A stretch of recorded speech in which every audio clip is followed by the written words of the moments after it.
Welcome to Friday Forum. I'm Oriana Maniera, a member of City Club's Forum Board. For more than 100 years, City Club of Portland is where civic-minded people have come together to find solutions to our region's biggest challenges. Today, we're a diverse network of people who are eager to learn, connect, and share ideas for a better Oregon. Thank you for joining us at the Sentinel Hotel in downtown Portland, where thousands of people are joining us online, on the radio, and on TV.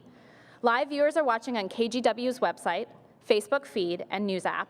Our radio audience is listening via X-Ray FM stations 107.1 FM and 91.1 FM. And TV viewers will watch today's program via Open Signal's community media television stations. We are incredibly grateful for all the support of our media partners in bringing City Club forums to our community. In addition to City Club's valued media partners, our volunteers and staff enable us to put on the best civic programs week after week. A special thank you goes out to Oric Public Finance for sponsoring today's program. I'd also like to thank the civic scholars from North Clackamas School District for being here today.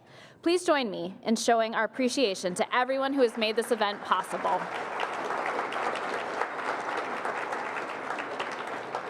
The Portland region is known as home for shoe companies, chip manufacturers, and bookstores. But right next to the Burnside Bridge, you can find the headquarters of a global humanitarian organization. For almost 40 years, Mercy Corps has worked in more than 40 countries to alleviate suffering, poverty, and oppression by helping people gain the skills and resources they need to build a better life. For 25 of those years, Neal Keny-Guyer has served as Mercy Corps' Chief Executive Officer, growing the organization into what Fast Company has ranked as one of the most innovative and social change organizations in the world.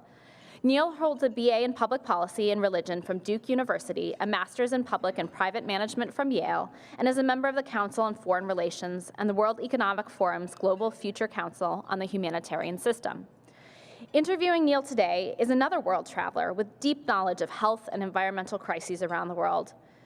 Jane Greenhalgh is a senior producer and editor on NPR's Science Desk. She was part of the team of journalists who produced the 2015 award-winning series, #15Girls, which examined the struggles teenage girls face throughout the developing world. For the 2009 series, Climate Connections, she traveled to Timbuktu, Peru, and Bangladesh to chronicle the impacts of climate change around the world. Please join me in welcoming Neal Keny-Guyer and Jane Greenhalgh to Friday Forum.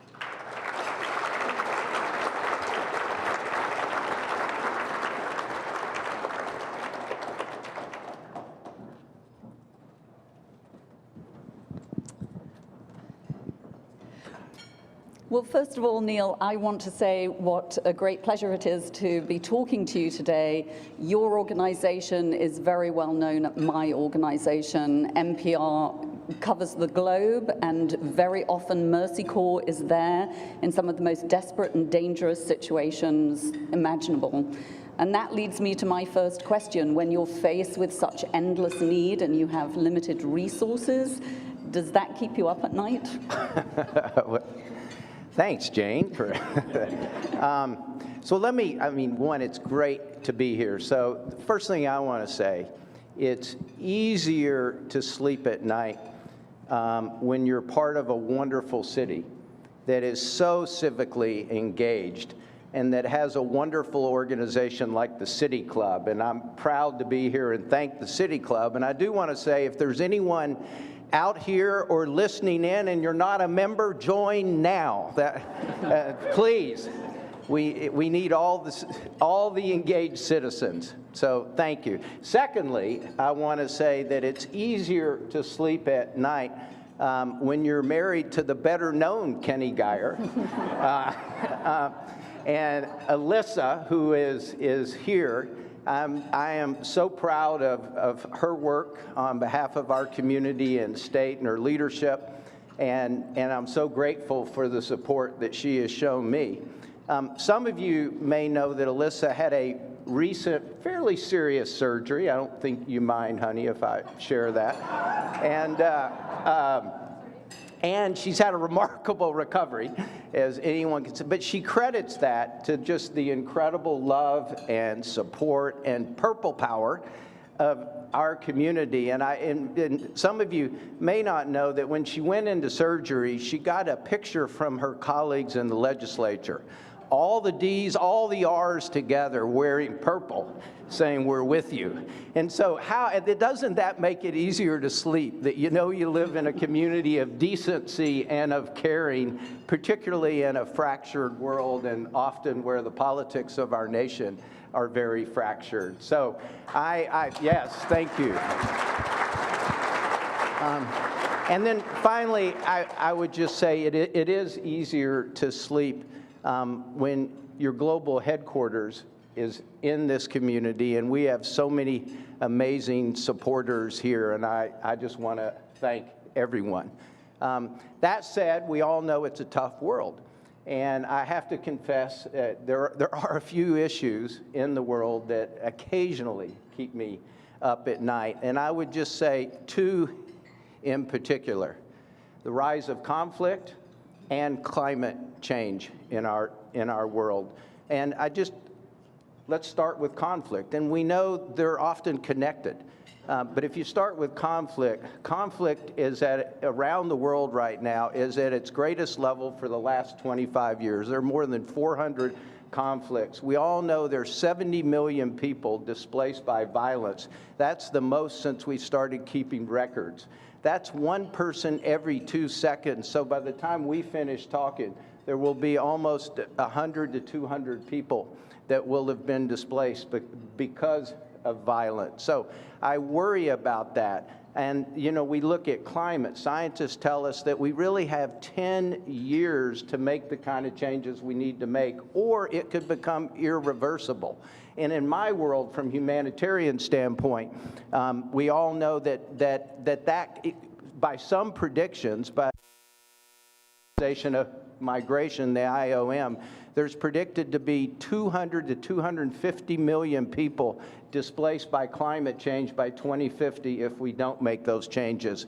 Other scientists tell us that an increase in malaria, malnutrition, and other maladies will lead to 250,000 more deaths per year.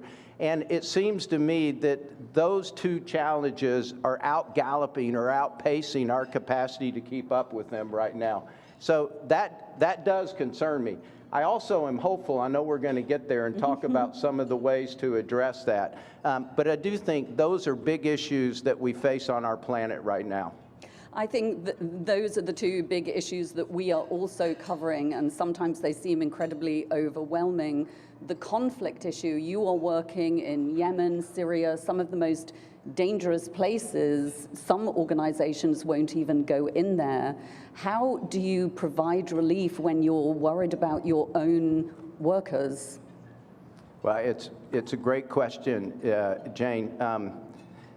The first thing I would say, that as Mercy Corps, we work in 43 countries around the world, but we're probably best known for going to those highly dangerous places. We call them the toughest places in the world. It's where conflict and nasty politics and poor governance collide, and extreme poverty collide to keep people trapped. And so we're probably best known for working in the Syrias, the Yemens, the Central African republics, the DRCs, the Afghanistans of the world. There's no magic formula. The first thing that we do is you have to start with very good analytics and understanding of the situation on the ground, the politics, the culture, who are the forces, what are the issues. And so we really do in-depth and detailed analytics. In a number of countries, we provide those analytics to the UN and to our peer groups who use those kind of analysis in order to do the work. We feel that's very important to do. The second thing is we build relationships with all sides. It is important. It's easier said than done. But our ability to provide relief in an impartial manner to everyone who is impacted by a crisis, regardless of their politics, regardless of the things that separate them, is dependent on those local relationships. And then the third thing is, we follow really best practices about moving people in and out, making arrangements. It's one of the reasons that we acquired a group a number of years ago called the Conflict Management Group that was affiliated with Harvard Law School. We brought them under our wing so we could have the best skills in negotiation, in conflict management that the corporate world sometimes takes for granted, that we could bring it into our organization as well. Still, if you know, another thing that probably more than anything that keeps me up at night is worrying about the number of people that we have on the front lines in some of the world's most difficult and dangerous places around the world. You lost somebody recently, is that correct? We did, and in fact, it was about 1 week ago at the exact time as we're sitting here. We had an amazing young woman from the UK, was one of our shining stars, 29 years old, had been working for us 2 years in Nigeria, Faye Mooney, and she was murdered, she was killed in an attack in Nigeria about 1 week ago. And, you know, it breaks all of our hearts. And the world lost someone. She had been teaching 6 weeks earlier. She had conducted a hackathon on hate speech in Nigeria, trying to counter violent extremism there, and the hate speech that often goes with, you know, goes with some of the conflicts in that part of the world. And clearly the toughest things any of us have to do in that time is when you have to communicate that to her family. And then, of course, you know, for us, we are determined to carry on with the best of her spirit and carry on with our work, because that's the best way to honor her life. We certainly relate to that. We lost David Gilkey, our photographer, who is from Portland a few years ago. You also mentioned you're working in Syria, and I know Syria is contributing to perhaps what is one of the most pressing global issues, which is migration. We've got millions of displaced people across the globe, and sometimes they're in refugee camps for decades. How do you help those people? Well, Syria, you know, has been now 9 years on.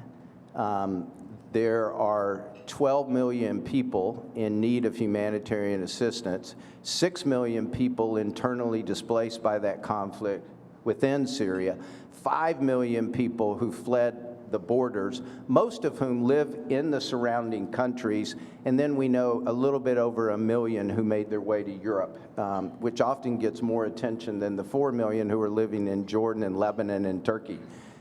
So for Mercy Corps, one, we work with those inside Syria, the 6 million, and bringing food assistance, bringing shelter, providing basic tools and materials that they need to survive.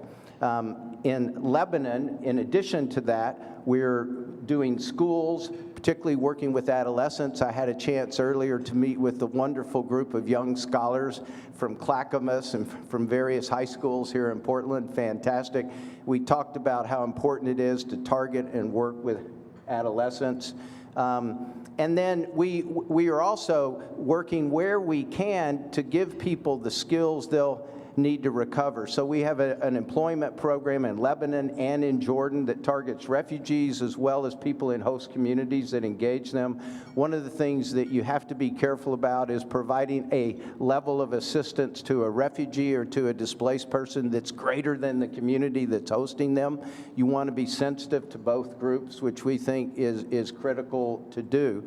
And then, of course, long-term, and we're already beginning to do work in Syria now where we're working with farmers so Syrians all over the country can begin to grow their own food again. We're repairing a lot of the social infrastructure, water, schools, at a community level, not massive systems, not working with government, but where you can work with local communities just to bring a little bit of normalcy back to life. That's what we're focused on. Well, with migration, we're seeing some similar images on our southern border, as you see hundreds of thousands of Central Americans who are walking to try to get to the US. Do you see parallels between those situations? Oh, I do. I see very strong parallels. And the first parallel is that, you know, it is rare that you would meet someone who left on their own accord. It's usually because they're fleeing violence, whether it's war in Syria, whether it's gang violence in Guatemala, whether it's a failed state in Venezuela. You know, that's what you experience in those situations. You know, I was just a couple of months ago, I was along the border of Venezuela inside Colombia, and I had a chance to talk with a number of the families there that had fled, and all of them wanted to go home. All of them wanted to get back, and they couldn't. They simply couldn't. You know, the markets were not functioning in Venezuela. You couldn't get basic medicines and supplies in Venezuela. So that situation is going to continue until we can see some kind of a resolution inside the country. And of course, that's why, as you alluded to earlier, Jane, that now the average time of displacement for most refugees is now over 20 years. That went, particularly when it's caused by forced migration because of a conflict. And the people I have talked to in dire situations also, I often find they really don't want to leave. So I know you're working particularly in, I know one program in Guatemala, which Yes. actually is trying to help prevent the migration in the first place. Can you talk a little bit more about that program? This is Convivamos, and it's a program that we do in Guatemala working to try to counter gangs. And part of the way you do that is to keep kids in school longer, and then work with local community leaders to try to make it safer in those communities. And then we throw in an element of service for young people so that they not only stay in school longer, but they're actually involved in improving the quality of life in their neighborhood. Sometimes it's simple cleanup campaigns. Sometimes it's tutoring younger members of the community. But what we have found in Guatemala, and frankly around the world, is that when you can keep young people, particularly in high school, keep them in school longer and combine an element of service to that, that does so much to promote their own self-esteem and to prevent them from choosing negative pathways, be it joining a gang or joining a terrorist group. So cutting off, if we reduce our aid to places like Venezuela, is that going to just make our refugee issue worse? You know, my team counseled me against being too political.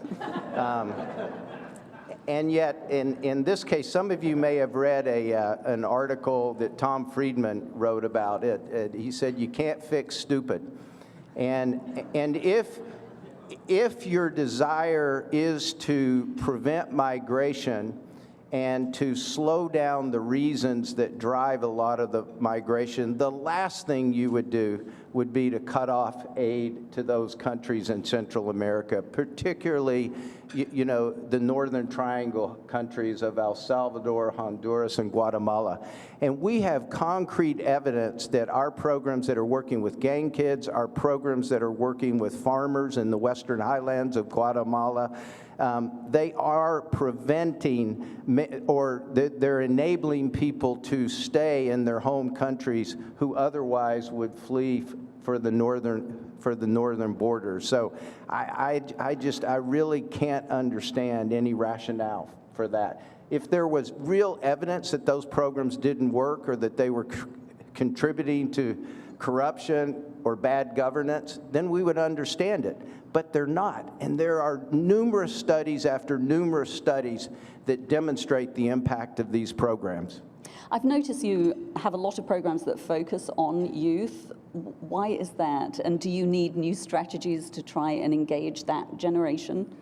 Yes, thank you for that question. I mean, probably the first reason that we focus on youth is where we work. And it's a very young world in the places that we work, in Africa, the Middle East, and other places. You know, the average age in Africa is 18, right? 18. 65% of the populations in Africa are under the age of 15. And so it's a very young continent. Of course, it goes along that Africa has to create 18 million jobs a year for the next 10 years to meet the demands of the younger population. So for us, we target youth, one, because they're the leaders of tomorrow, two, because they're at a period in life where they're making choices about whether they thrive or dive.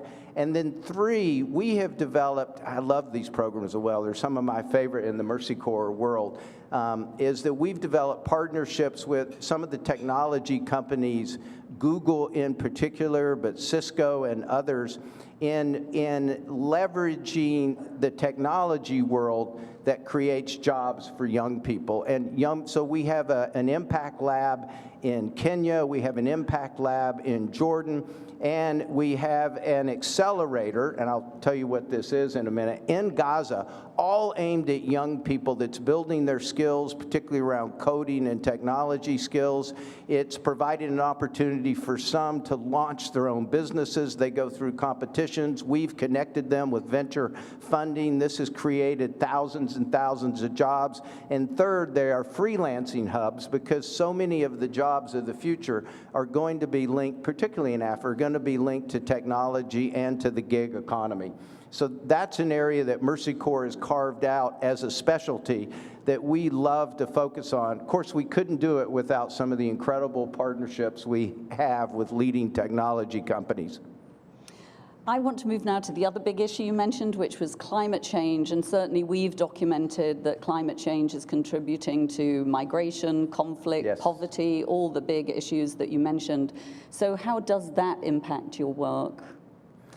Well, it impacts it both immediately in very concrete ways, which I'll describe, and then I think we all know how it's going to impact our planet long term.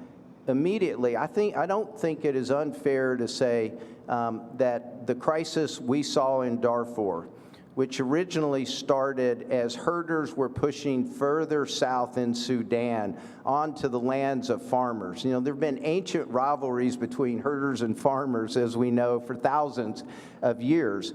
But now, as the climate changes the resources, as it reduces water, as it strains, particularly these pastoralists, they're pushing into lands traditionally where you had farmers.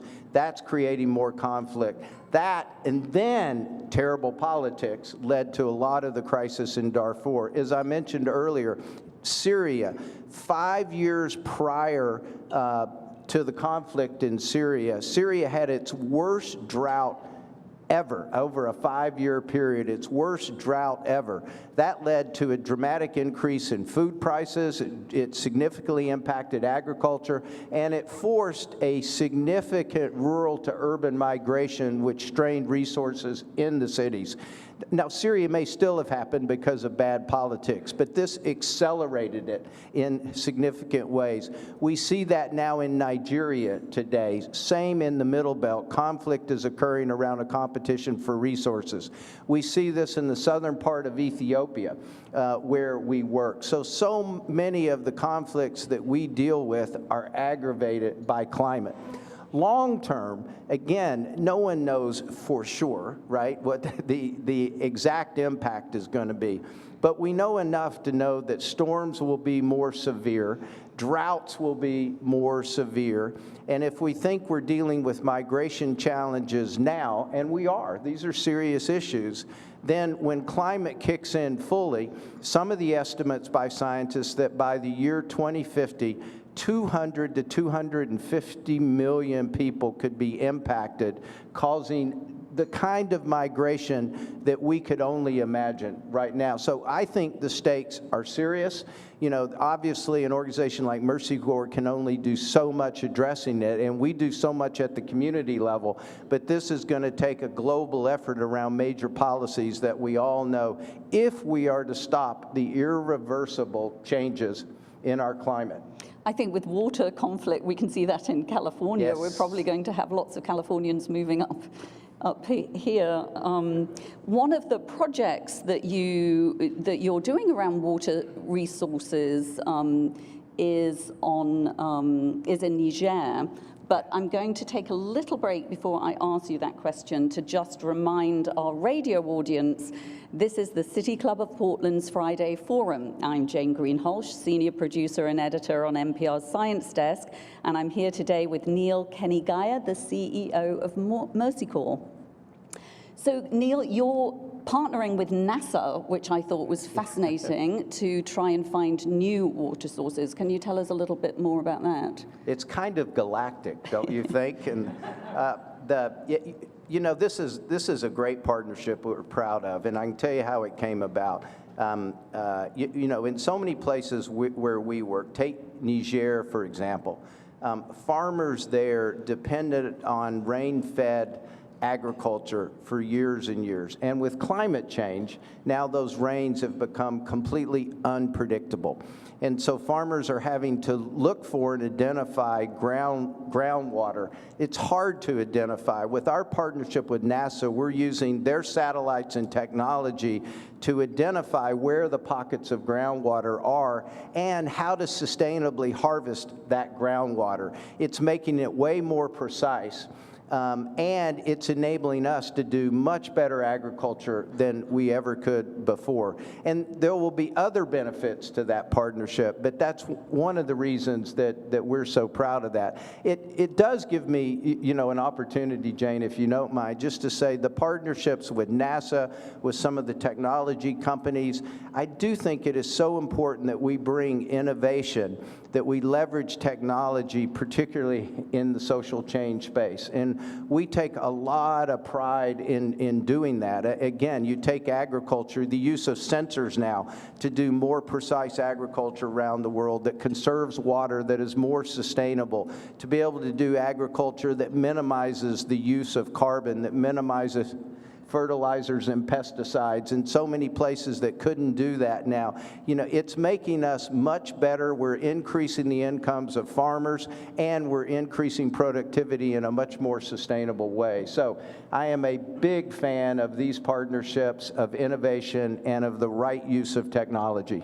I think the one thing that struck me was that you're not getting the data from NASA and giving it to the people in Niger. You're actually making connections between NASA and the people on the ground, which I think is important because I've been to several countries where organizations go in, they put in a water treatment plant, and then it breaks down and they've got a broken plant. So is that a priority of Mercy Corps to try and train the people on the ground to be able to do this on their own? I think the priority is always, first and foremost, to respect the partners that you work with on the ground. Those impacted are always the best agents of their own change. I think that is a fundamental principle. So it starts with respect, starts with dignity, and then I think we all know change anywhere happens when local people, when local organizations feel the ownership and that they have the skills and the tools to be able to make those changes. Some of that is information, some of it is technical, and some of it is just their own political empowerment as well. Well, speaking of locally, I have to say when I first went to visit the Mercy Corps headquarters in Old Town, it actually reminded me a little bit of some of the squalid areas I've been to, with people sleeping on the street, maybe defecating on the street. And I wonder if there are any lessons that you've learned helping globally that you can bring home. Wow.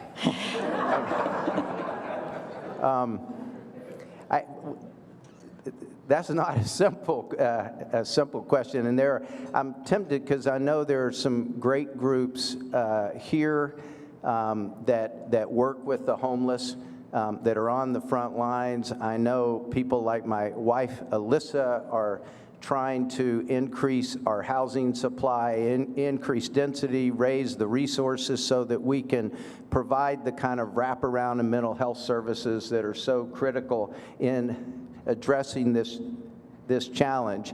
And I think for us, if we have learned anything that is true both overseas and with our own work here at home, is that you have to work with local capacity and local organizations, those that are truly grassroots, that truly come from the community. That's the only thing that is sustainable. And clearly we do that wherever we work around the world, and we do that through Mercy Corps Northwest here. The other thing that I would say is that, and this is a principle of Mercy Corps, is that, none of the big challenges that we face can ever be solved by a single organization or a single sector. I think this is true everywhere. And it's why almost everywhere we will try, where you can, sometimes it's harder, but is to be a catalyst that brings together the public sector, the private sector, business, and community organizations.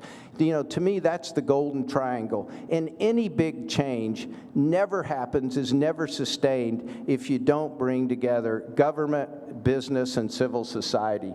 And that's as true here in Portland as it is anywhere in the world. So if you are working in a place like the DNC, I think you said, or Congo? DRC, Democratic Republic of Congo. Democratic Republic of Congo, which is an area actually that we're looking at because they're having an Ebola outbreak there. If you have a country that you need to go into where the government is not functioning, or perhaps the government is part of the problem, how do you deal with that? Another easy question. So the first is, we have a bias for dealing with government wherever we can, even when government is not completely our cup of tea. And we often find that even when government doesn't work at a national level, there are always local officials at local government, at regional government that you can work with, and it's important to do so. And usually you'll find people of goodwill who are members of that community. And so we will try to build relationships. In the DRC right now, we're having to work very closely with the public health authorities. It's critical. We won't tackle Ebola there if we can't do it with the government of the DRC. And it's alarming. Just this month, there have been more Ebola cases than in the 2 previous worst months before. So it's on the rise.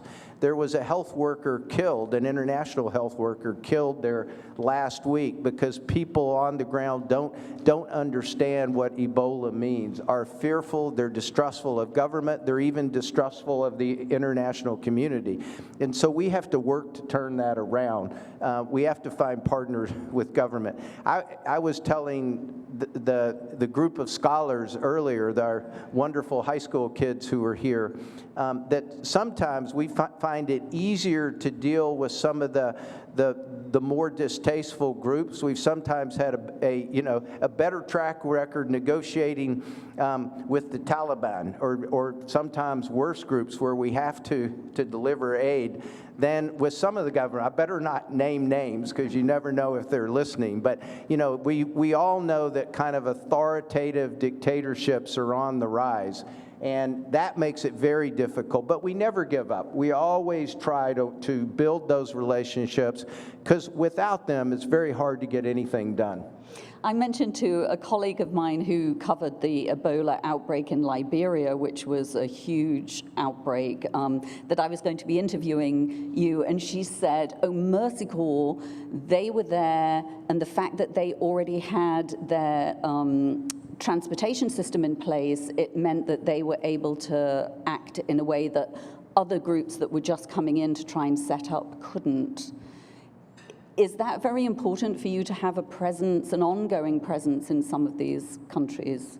I think it's very important, and when we have that present, I think that's our value add, because we understand the situation and the dynamics. We know the local culture, we know the local politics, and we have relationships that you can leverage on behalf of a better response. I mean, during the Ebola crisis, one of the greatest contributions that we made, in part because we were doing agriculture work, is initially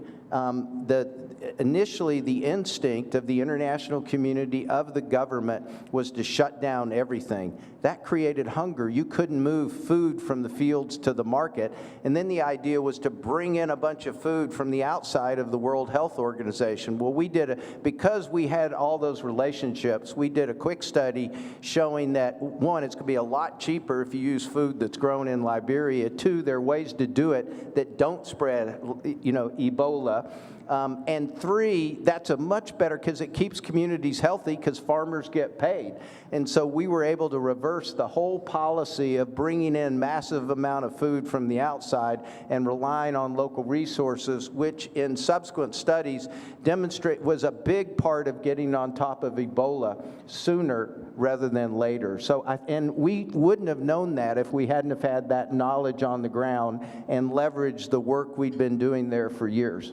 And did that help with the interpersonal relationships? Because I know in Ebola, there was a great deal of both fear and also mistrust. The relief workers were wanting to bury the bodies That's right. quickly. The families wanted to take the bodies home. How did you navigate that? Yes, I mean, I think it did. It enabled us to do real focus groups with the communities, and then we did a social media campaign and a radio show that was able to get information out to people at scale. We're talking about millions in order to change behavior. And I think, again, because one, we had the trust, two, we were able to do focus groups with Liberians. In this case, I will say, Liberia had a very talented leader in Helen Sirleaf Johnson, and she was very committed. We happened to have a strong relationship with her and with the team around her as well, and that gave us more influence than we otherwise would have had. Considering you're leading such a big organization and you're in so many places, how do you maintain the integrity of your organization? We have seen stories of poor people are very vulnerable. We've seen stories of sexual harassment with aid workers, and also the amounts of money that are being raised. How do you ensure that the money goes to the people that need the help? Yeah, that's a great question. Thanks, Jane. So the first thing I would say, in the bigger picture, and those of you here or in the audience who run organizations, I think will agree, the first thing you've got to get right is culture, your organizational culture. And we work really hard on inculcating a culture throughout the organization that stresses transparency, that stresses ethical behavior, that builds on values, and attracts the kind of people who hopefully would never engage in this kind of behavior and would speak up quickly if they saw it. So it starts with culture, and that's something we invest in throughout the organization. It's really critical. In fact, if anyone's interested, go look at our culture on our website. I think you'll find it very interesting. We have 8 principles that we build the culture around that we're very proud of. If there's magic sauce in Mercy Corps, it's all related to our culture. But then secondly, you can't just rely on that. And so we have very explicit training on sexual harassment, on what's feasible, what's not acceptable. We do it throughout the organization, not just with people in our headquarters, but with team members on the front lines, with with our national team members. Everywhere goes through this kind of training, not once, not twice, but at least 3 times in their first 3 years of being with us. And then, of course, we have hotlines and the ability to investigate whenever complaints come in. We react very, very quickly. And then in terms of stewardship, for us, if we can't maintain the trust with our donor partners, we can't operate. And so having the systems in place, the financial mechanisms, as well as the ability to get on top of quickly wherever we hear of any signs of corruption. Look, you're not going to work in the places where we work and not occasionally have some challenges. That would be nice. If any organization tells you they have never seen corruption in their work, don't believe it. And when you work in places where we work, you know, there's going to be attempts at that even more. You know, knock on wood, we see it. We've never had it get significantly out of control. And again, I think it's because of our culture and because of the systems that we have in place in order to mitigate against that. I think the country that springs to mind on this question is Haiti, because I remember going over for the earthquake and so much money was raised. Everyone was really committed to helping. And then 2 years later, I was going back because there was a cholera outbreak, because the UN peacekeeping forces had inadvertently introduced the cholera bacteria to the island. So when you're faced with a country like Haiti that needs some basic infrastructure, like a sewer system, how do you partner with a government like Haiti in order to perhaps just put in a sewer system?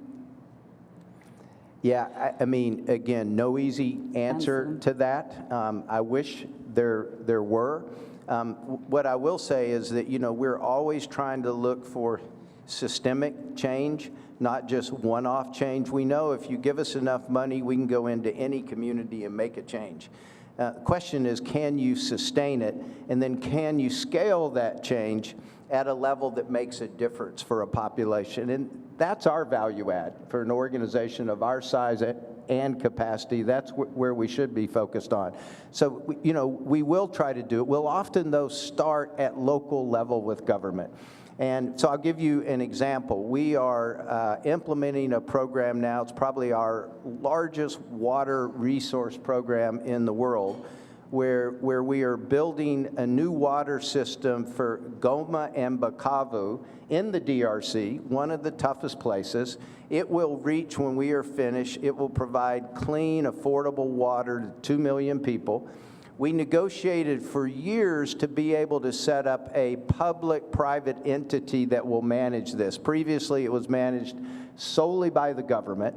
Over years, and working with our donor partner, in this case the British government, we were able to convince the government to put in place, you know, we take this for granted, a public-private entity that will manage the water authority, that will have accountability to citizens within it. So we feel like we've built transparency into a new form of governance at a scale that will make a huge difference. And so we're really, really proud of that. But in addition to that, you know, the previous way people have been getting water is either through private contractors charging exorbitant amounts that most people couldn't afford, or being trucked in by the humanitarian community at costs 15 and 20 times what will be provided now. And, you know, this could have, the sad thing is this could have been done 15 and 20 years ago had we thought about building up local infrastructure first, coming with a development mentality, and not just with an emergency relief mentality. So it's a great question, and I think our community is getting smarter about it. And in this case, you know, I think Mercy Corps is one of the organizations that's helping to lead the way.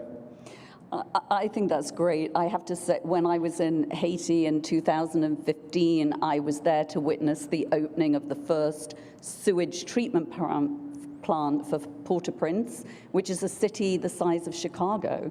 It was like 2015, and they're just getting a water treatment plant. Well, for our radio audience, I have to remind people that this is City Club of Portland's Friday Forum. I'm Jane Greenhalgh, senior producer and editor on NPR's Science Desk, and I'm here today with Neal Keny-Guyer, the CEO of Mercy Corps. And I think it's time now to go to the audience for some questions. So if we could get the first question, please, from the microphone. Excuse my cold. Okay. So my question is, in instances where communities do not want your organization present, how do you go about continuing to help them and continue with your work? Sorry, can you repeat that again, please? In instances where communities do not want your organization present, how do you go about continuing your work and help? Great. That's a great question. I knew I was going to get a hard question because I met with the students beforehand. I said, "Are you sure they have to go first?" No, thank you. That's a great question. Again, no simple answer to that. What I will say is that we work really hard and pride ourselves on building those local relationships. I think it starts, first of all, with the recognition of going in with a little humility and recognizing that most of the solution and answers are probably already lying there somewhere with the community, and you can just help bring them about and help facilitate, catalyze that solution. And when you do that, you build dignity, you build trust, and you build partnership, which is absolutely critical. I will say that even in these really dangerous and difficult places, Mercy Corps prides itself on being able to operate. We operate all over the southern part of Afghanistan now, which is where the Taliban operates. Very few organizations can do it. We've somehow managed to build a relationship of trust with local communities and with the commanders of the Taliban in order to keep up work, including educating girls. Even when people say that's not possible to do, we've said it is if you take the time to build relationships with that. So that's a great question, and it only starts with respect and trust and with dignity and a spirit of partnership. Next question, please. Bill Dickey, City Club member. One quick one for the audience. It's our spring membership drive at City Club. If you were to join City Club today, me and my company will match your membership with a donation to Mercy Corps. Oh, thank you, Bill. So join City Club today. You are already told to by our illustrious speaker today. My question is more nuts and bolts about Mercy Corps. It seems so huge when I'm sitting here listening to you, and you think of it as down in the building and by the Skidmore Fountain, and I'd like to just know, employee count, where do you get, who's your biggest funders, just some nuts and bolts about Mercy Corps in 30 seconds or less. Okay. Thanks, Bill. And thank you for that kind. More important, well, look, we appreciate everybody's support, but seriously, join City Club. We need engaged citizens, and this is a great way to do it. So Mercy Corps, we're almost 40 years old. We started during the killing fields of Cambodia, was the impetus for the founding of the organization. We are now about $500 million on an annual basis as an organization. We work in 43 countries around the world. We have 5,600 people on a payroll. The vast majority of those are from the countries where we work. One little known fact is of our international team who work overseas, people often think of it, it's primarily Americans or Westerners. 67% are non-Western in our senior positions who are international team members who are overseas. We are, because of where we work, because we've chosen to work in the really fragile places of the world, about 80%, so roughly 400 million of our 500 million comes from governments, with the U.S. government being about half of that, and then we get money from the British government, Europeans, and interesting, other governments around the world. We got our first grant recently indirectly from China. I think we were one of the first INGOs to do so. But we still raise a significant, about 100 million from around the world from private sources, small donors, large donors, companies, and foundations, from every legal source. And then I sometimes joke and say, I don't want to know about the non-legal. So no, I'm just kidding on that. So I appreciate the question, and that's the thumbnail sketch of Mercy Corps. We have another question from one of our civics scholars. Can you say your name and which high school you're from, too? I'm Brianna Gibson. I go to Clackamas High School. I'm a junior.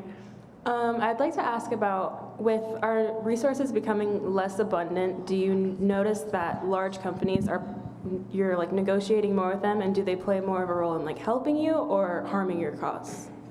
Oh, Brianna, good question. For us, I will say that we have looked to partner with the private sector around their mission less as a philanthropic partner. And the reason we do that, we find that we get the best of the company, and hopefully they get the best of us, and the impact is greater. Let me give you a quick example of that. So we have a major partnership with Cisco around technology. Cisco has given us about $10 million to hire a world-class technology team in order to work on things like data security and protection, in order to work on identity. And we have pledged that as we demonstrate how to do this with some of their technology, but not always their technology, we will share that with the whole community, right? We work with Google very much on how do you leverage digital platforms to employ young people. They're obviously interested in that for a number of reasons. But when we're working at that level, rather than just seeing a company as a philanthropic partner, we find that the relationship is healthier and we get more impact. And I could name a number of examples around that. And so for us, it's been really important to have those relationships with the private sector, and we're very grateful for them. I just got handed a question that I should have asked, which is, you've got a lot to celebrate, but could you share a case where the program was not successful? Oh, that's a great question. I would say that for me, the biggest thing that I think about all the time is how do we move needles, not just implement projects well. I know we've reached a level where, we can do an agriculture project, we can do a water project, and we can do it well, but how often does it add up in a place like Yemen or Syria to begin to move a needle toward real stability and peace? And so and in so many of those tough places, I don't feel like we're making the kind of impact that is needed around addressing the root causes of the conflict. We're trying. We're one of the few organizations that has a team that's trying to address the root causes. But they're challenging. And I know that we can't do it alone. And so I wish that our ability to influence other governments who maybe have more influence was stronger. Again, we are working on that. I think we do as much as anyone in that space. But given the scale of the challenges, the severity of the rise, particularly in conflict and of fragile states that we see around the world, I think it's an incumbent on all of us to lift our game for more impact in today's world.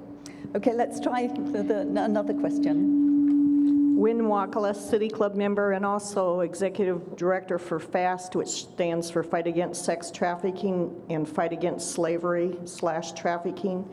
How often do you see trafficking in your work, and what do you do about it? Good. Well, first of all, thank you for your work and the work that you do. So for Mercy Corps, that has not been a core issue that we have taken on as an organization, though we will always support. When we see it, it's just like with human rights. When we see trafficking or we encounter rings and feel like we have insights into that others, one, will go to the local groups or the international groups that are working on the issue and make them aware, and we'll do what we can to support it. And obviously, we work in areas, because it's often in these fragile countries with poor governance that are often the sources of a lot of the trafficking that we see. Secondly, I would say we do a lot of work in upholding the rights of women, in promoting gender equality. So in a larger sense, we're working on the kind of cultural issues that sometimes give rise to that. And then, thank you. And then finally, what I would say in that regard, and we've probably done it more directly with human rights groups, because we're an operational group on the ground, we can't speak up around human rights in our name, because one, we would risk being kicked out, or worse, we would risk having a number of our team members hurt on the ground. I think everyone can appreciate that. But we will work very closely with Human Rights Watch, with Amnesty, and share with them what we are witnessing on the ground. Back during the height of the Syrian conflict, when you were reading about barrel bombing and a violation of we were providing many of those reports, and they were being issued. We were providing it encrypted, and Human Rights Watch would issue the report. So we do feel a strong responsibility to bear witness to what we see on the ground, particularly gross violations of human rights, none more gross than the trafficking of kids. Well, we've got about 5 minutes left, so one or hopefully two more questions. Hi, Neal. My name is Nevra. I was born and raised in Istanbul, and 4 years ago, my company moved me here to Portland, and as you mentioned at the beginning of your speech, I am so grateful to be a part of this amazing community. I want to thank you, your wife, and the team you build up. My heart is beating up for your calling and your mission. I think you're achieving and making the impact that the governments cannot do. For that matter, every year all my gifts are presented to my friends in the form of a Mercy Corps donation, and it will continue to be that way. As you know, Turkey received or welcomed more than 2 million Syrians, and every year I go back home, which is Istanbul, my heart is crying to see those 2- to 3-year-old Syrian babies begging on the streets or sneaking into public transportations. I'm afraid they're gonna die, into buses to sell tissues. That's why with your calling, with your mission, I'm trying to help those fragile, fragmented countries. With your team, I'm trying to help and support them as much as I can. And my question is, what is your call to action to us to grow, to support you more, to donate you, or in the form of donations or in the form of volunteer work? What can we do more? Because I truly believe your calling and the things you do is beyond governments. Well, thank you, Nick. Thank you for what you do and for the passion that you bring. Thank you. It's a great question, and honestly, I'm obviously proud of the work of Mercy Corps, but we're part of an incredible community, and so when someone asks me, I always say, look, because I think globally, but I know it's so important that we make a difference in our own backyards as well. So I tell everyone, pick at least one local organization that you can get involved in, give to, get on the board, support financially with your skills, with however you can, and get engaged, and pick at least one international organization, because I do think there is a seamless web of compassion that connects a homeless child in Portland with a hurting child somewhere else around the world. And when we all embrace that, when we see that as a community, we have a much better chance to build a stronger Portland and a much better chance to build a better world. So that's what I would say. Thank you. Thank you. And with that beautiful call to action, our time is up and we will have to pause the conversation for now. We are grateful to everyone who made today's forum possible. Thank you, Oriana Maniera, for producing, Orrick Public Finance for sponsoring, the Civic Scholars from North Clackamas for coming downtown to join us, and Neal Keny-Guyer and Jane Greenhalgh for this fascinating conversation. Thank you so much.